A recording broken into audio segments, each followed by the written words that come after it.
Some monkeys can talk for hours in text messages. They can joke, they can share memes, they can pour their heart out in paragraphs. But when the phone rings, they freeze. Not because they hate people, not because they're rude, not because they don't care, but because, for some monkeys, a phone call doesn't feel like communication. It feels like pressure. This is the quiet truth you never see. Let me tell you the story of the monkey who lets the phone ring and ring and ring, and why sometimes silence is not rejection, it's protection. Chapter 1. When the phone rings. Some monkeys can do difficult things easily. They can work late. They can sit through long meetings. They can stare at spreadsheets like they're ancient treasure maps. But when the phone rings, their heart drops into their stomach. And suddenly the loudest instinct in the brain whispers, "Don't answer." This is the story of that monkey, the monkey who lets the phone ring and ring and ring. Not because he doesn't care, but because his mind is wired differently. Chapter 2. The monkey mind under pressure. The screen lights up, a name appears, and instantly Monkey's brain feels like the sky just shifted color. His thoughts scatter. What do they want? Am I supposed to sound cheerful? Am I mentally ready for this? He doesn't know, and the unknown is what frightens him.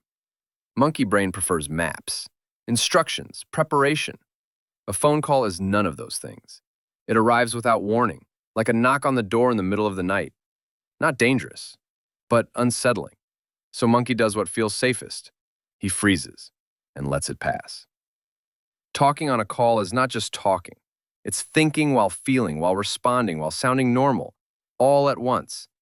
There is no pause button, no chance to step back and breathe.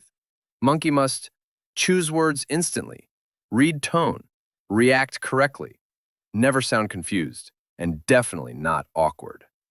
But Monkey is a slow processor. He doesn't race to answers, he walks to them. So a phone call feels like being pushed on stage before he even knows his lines. That tension, it isn't laziness. It's internal stage fright. Except the audience is only one person. And still, it feels like a spotlight. Chapter 3. The emotional weight of a voice. Text messages are flat. Voice is not. Voice carries everything. Stress, hope, expectation, disappointment, urgency.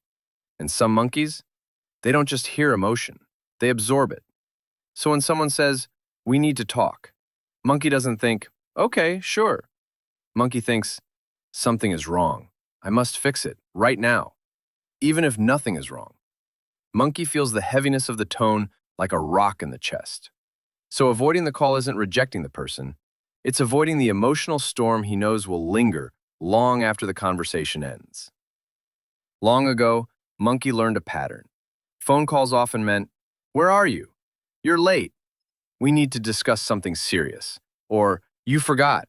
You should have done better." Not always, but enough times.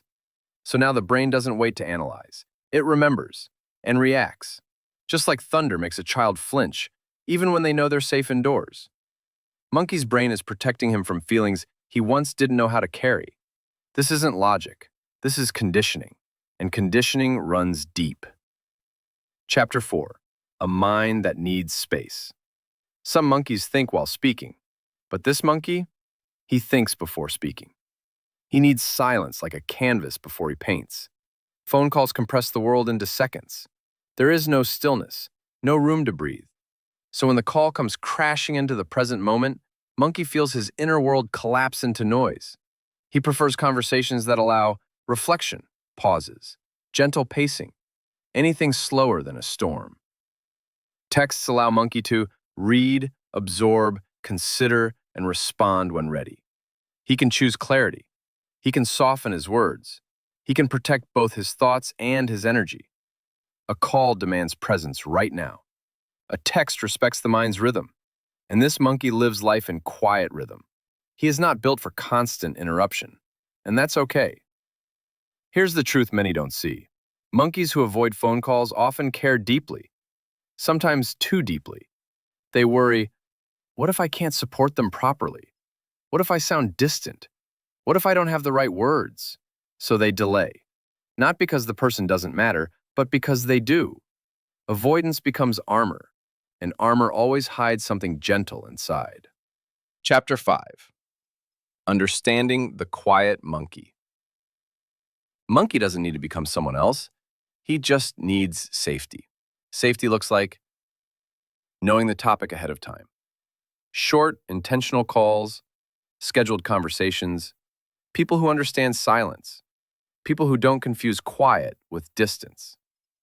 Monkey speaks best when he doesn't feel judged, when the world slows down just enough for his thoughts to unfold. So the next time the call rings and Monkey doesn't answer, it's not rejection. It's not coldness. It's not failure. It's a nervous system trying to protect itself. It's a mind that prefers gentleness over urgency. It's a heart that needs stillness before speech. Some monkeys roar. Some monkeys chatter endlessly. And some speak slowly, carefully, softly. But when they finally do, their words come from a place that is real. So if your monkey doesn't always pick up the phone, maybe they're not running away.